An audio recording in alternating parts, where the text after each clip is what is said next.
Kijk eens, daar gaat hij, zo doet hij dat. Zo dan, salutbomb, 6 inch, Italiaanse maak. Mooi man, het is wel mooi dat we dit aangeboden hebben gekregen door Ruben Koet. Nee hoor. Van Koet Live en Extreme Rides. Nee, Pyro Henk. Oké, sorry. Pyro Henk. Ja, zo kwam die voorbij. Oké, we zijn op weg naar Pyro Henk. Ik had hem al losgemaakt, jongen. Kijk eens. Super bombshell. Dat is een sneeuwpop, zien jullie dat? Zo, een sneeuwpopje. Ja toch?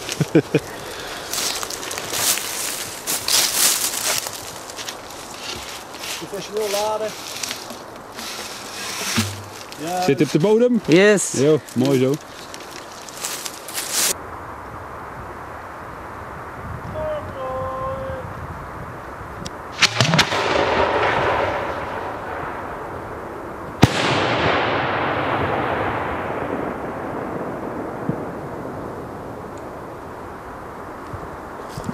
Zo dan, was een beste klapper.